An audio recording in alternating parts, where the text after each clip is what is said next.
What's up? This is Nathan. Don't forget to subscribe and put the bell notifications on. My power rankings for this season. It's going to be a tough season ahead. 72-game season, so teams could go 54 and my math is right. 54 and 18. Yeah, 54 and 18 could be like the best record we have. Which I have the number one spot being the Bucks. The Bucks, we know, are a regular season team. They're so strong in the regular season. They have Giannis, Chris Middleton, uh, Drew Holiday now, Brooke Lopez, Ariane Ilyasova. So many great players. Dante DiVincenzo, I think, got traded, I believe. But they're a regular season team. Yeah, they're going to perform like normal, but they're also, we know how they do in the playoffs, 5-1 against the Heat. Let me go ahead and pull up the rest of my power rankings real quick. At number 2, I have the Lakers. Now, the Lakers are going to be a very, I think they're going to be a little bit. I mean, they went 4-0 in the preseason, came back to 2-20-0 or 2 20-point deficits, came back against the Suns and won those, which is insane to me. But Taylor Horton-Tucker has been going off this offseason or this preseason. I mean, we've seen him drop 33 or 37 against the Clippers the second game, 18 the other night, 19 one night, 12 the other night. He's solid. He's amazing. And I think he's going to be one of those players that really is the X factor for the Lakers. A lot of people believed it was going to be Harrell or Dennis Schroeder. No, now I believe the X factor is going to be Taylor Horton-Tucker. And I think he's going to be a little bit like a six-man off the bench type thing. It's going to be him and Harrell are going to be that powerful 1-2 punch off the bench. And Schroeder is obviously going to start, I believe. I don't think there's any way he doesn't start. And LeBron, AD, of course, are starting. Honestly, Taylor might get a few minutes in for LeBron when LeBron decides to sit out a couple of games because of load management. But yeah, the Lakers are going to be very solid. They're one of the deepest teams in the league this year, if not the deepest team in the league this year. I'm not even saying that just because I'm a Lakers fan. You can see my Kobe picture up there, my Magic Johnson with the Larry Bird and Jordan picture over there for the Dream Team. My LeBron picture over here, a lot of NBA setup. But no, the Lakers are going to be very solid this year, and I think they're going to be more surprising than what we think. I think they could be a 60-win team, and I think as well with the Bucks could be a 60-win team as well. So I have those two kind of tied at the 1-2, but the reason I put the Lakers at 2 is because I know load management is going to be a problem for both AD and LeBron, and AD's a very injury-prone guy, and even though he didn't face an injury, well, he faced a couple injuries this year, but even though he didn't face anything too serious, knock on wood, I do believe it's going to be a struggle for the Lakers to manage to play those guys the whole season and stay healthy. So that's why I have them at the 2. Number 3, I have the Nuggets. The Nuggets, wow. What a shocker we saw in the postseason. They come back from a 3-1 lead twice, which is incredible. I mean, LeBron did that in the finals, and here the Nuggets are like, light work. We're doing that twice in the first and second round. And they make it to the Western Conference Finals and lose in 5. Sadly, that time they could not come back from a 3-1 lead. But Jokic and Jamal Murray, I expect Jamal to have a really big breakout season, even though with the loss of Jeremy Grant. It's going to be quite incredible to watch this team perform this season. And like I said, Jamal Murray, he's going to be a breakout player. I could see him being an all-star this season. He's going to be very solid. He can shoot the 3 well. He plays defense pretty good. He's a great scorer. He's smart. He's got a good IQ. Saw him average 30-something in the postseason. So it's just – and Jokic, not to mention, I think Jokic is going to be a all-NBA first team this year.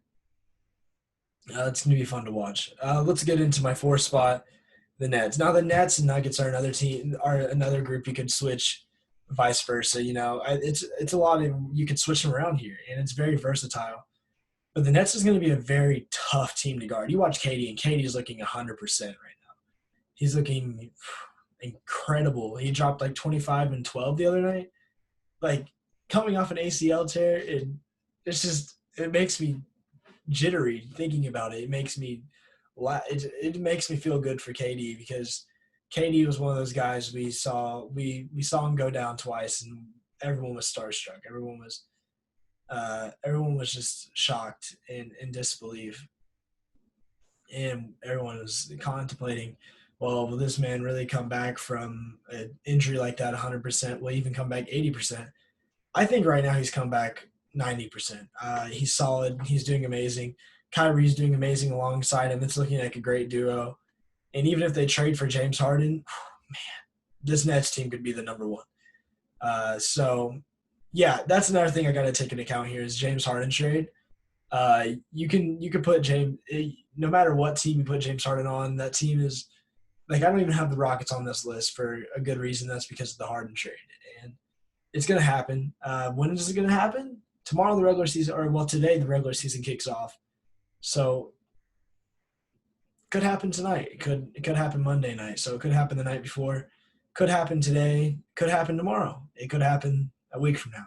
Could happen Christmas Day. Merry Christmas, James Harden. You're on the Knicks. Like something like that could happen. The Knicks won't be won't be in the top 10 though if they get on. That's for sure. Let's go into my fifth spot, the Clippers. Ooh, what a tough blow this last season. You blow a 3-1 lead with a 13-point lead also in Game 7. Wow.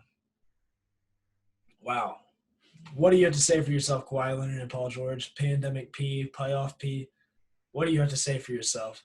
What they have to say for ourselves is we're ranked 5th in the Shot Clock's power rankings because, well, of our postseason problems. And even though they pick up Luke Kennard, they didn't make too many big additions. Luke Kennard just signed a 4 years, $64 million max contract for himself. Not max, but signed to a 4 year, $64 million extension.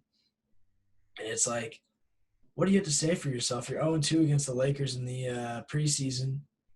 You blow a 3-1 lead, so you're 0-5 since early September, late September, early September.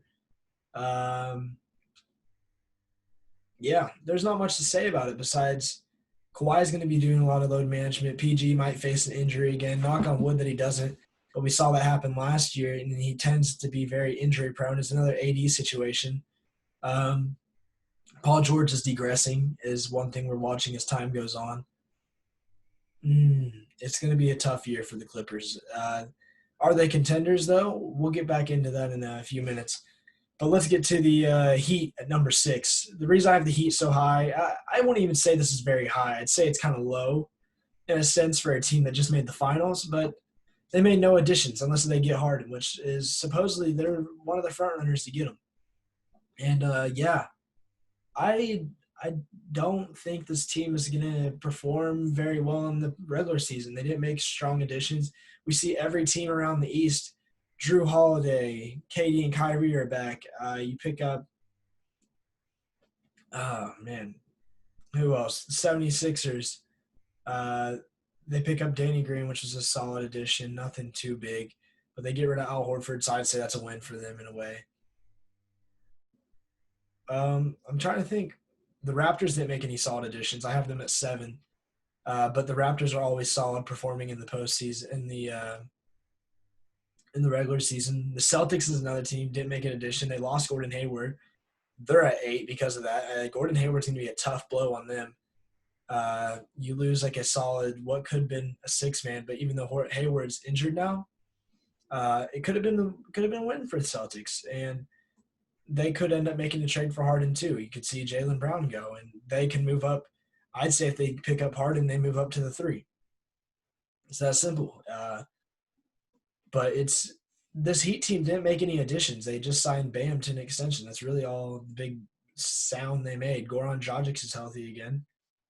Jimmy Butler, we haven't seen any spotlight of Jimmy Butler in this preseason yet. So what do we expect from this Heat team? We don't really know. They lost 113-96 against the Pelicans the other night, and that's one team that didn't make my 10 because I think they're going to be solid, yeah, but I don't think they're going to be top 10. Let's get into the 7, the Raptors. Like I said, no solid additions. Same thing. Signed Fred VanVleet to an extension, and there's nothing too much to go on with that. There's Just, hey, we're back. We're same team as last year, but with about one addition. Nothing too big though. We're here, kind of waving at the crowd. They're like, we won the championship in 2019. We're in Tampa now. Tampa, this one's probably not going to be for you.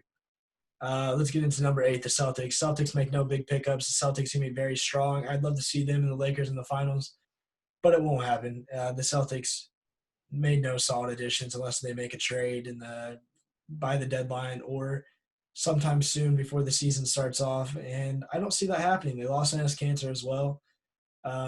They pick up Tristan Thompson, though. Solid. Not solid enough for what they need. So, yeah, the Celtics team's not going to make too much noise. Number 9, the Warriors. Wow. Fantasy. So I'm in fantasy league, and I picked up Steph Curry, and I am praying for this team to do well because I really want to get some fantasy points from Curry. Curry might win MVP this year. He might be the dark horse candidate for MVP, and I think that's going to be one of the guys that shocks us the most this season is Curry. But yeah, he's back. James Wiseman's there. Draymond Green's is there. Kelly Oubre now, that's a solid pickup. Andrew Wiggins is back.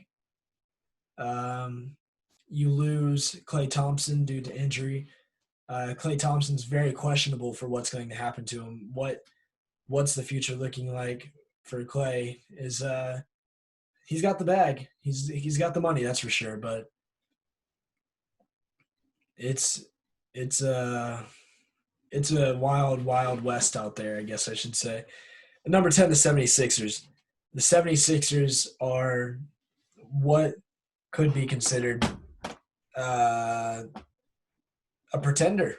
I have them at 10 because Joel and Ben Simmons could work well this year, but we haven't seen them work well. I have no past evidence. I have no receipts of it. I have no fossil evidence if you want to dig into science here. But no, these guys don't fit well, and that's a fact. You can't have a point guard that's 6'9", running the ball that only can dunk and lay it in and hit a mid-range jumper here and there, but can't shoot, with a big that can't shoot and clusters the floor like that. They just don't fit. And supposedly he might be included in a trade package for Harden. Do I see that happening? No, it's not going to happen. So that's my power rankings. And